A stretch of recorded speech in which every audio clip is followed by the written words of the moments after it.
Bonjour, Philippe Riot, maire de Grigny, ville laboratoire des cités éducatives dont 50% de la population a moins de 30 ans.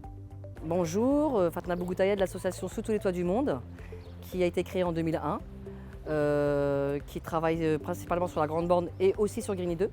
Bonjour, je m'appelle Youssouf Ahmed, j'ai 22 ans.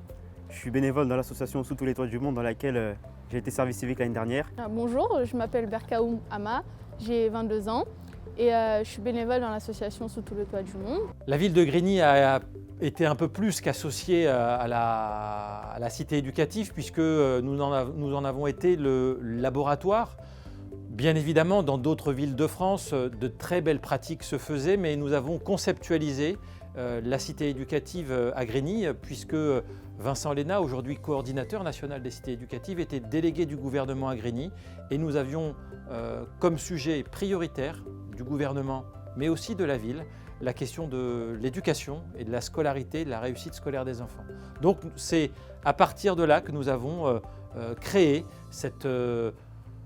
les fondamentaux de la cité éducative qui a ensuite été repris par le rapport dit Borloo, qui a été co-construit par le milieu associatif, par les élus locaux, toutes tendances politiques confondues, qui a été formalisé dans ce rapport Borloo et qui a ensuite été repris par le gouvernement, Jean-Michel Blanquer, Julien Denormandie, et 80 cités éducatives sont sorties de cette belle histoire.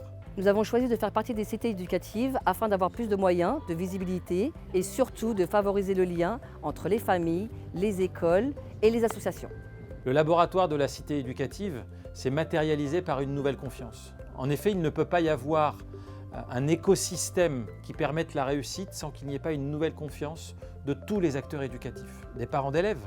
Nous savons que les parents d'élèves concourent à la réussite scolaire, mais aussi les enseignants, la ville et les acteurs associatifs. Nous intervenons auprès des habitants de Grigny sur trois principaux pôles, qui est la fracture numérique, le soutien à la parentalité et le soutien scolaire. Moi, j'ai des petits frères, j'ai l'habitude de les aider, j'ai des connaissances, donc je me suis dit, pourquoi pas? Je suis venu, on m'a dit ce qu'on cherche c'est d'abord quelqu'un de volontaire, quelqu'un qui en a envie, et si en plus j'ai des compétences, c'est un bonus. Après, j'ai commencé l'année dernière, ça s'est plutôt bien passé avec les enfants. Contre toute attente, ils sont assez ouverts, respectueux, ils ont envie d'apprendre. J'ai eu beaucoup d'aide de la part de l'association par rapport aux démarches administratives que j'ai eu à faire. Et l'année dernière, on m'a aussi beaucoup informé sur ce que je pouvais faire plus tard. Et donc là, je suis retournée en études grâce à leurs conseils. Et en même temps, j'aime bien pouvoir rendre l'appareil en aidant l'association, en aidant les autres personnes qui ont besoin d'aide administrative ou les enfants aussi pour le classe.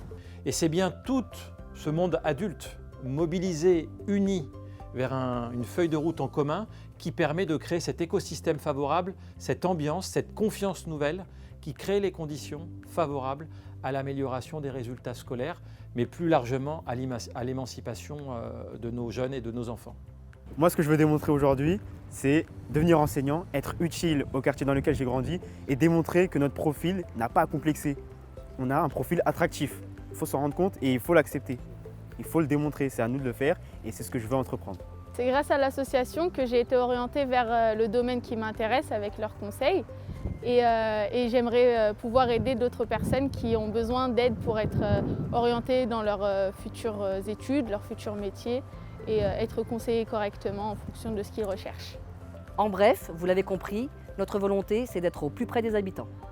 Vous l'avez compris, la cité éducative permet cette nouvelle alliance indispensable à l'avenir de nos enfants. Dans la période post-Covid-19, plus que jamais, nous devons être unis au service de notre jeunesse qui, encore une fois, mérite un avenir de qualité.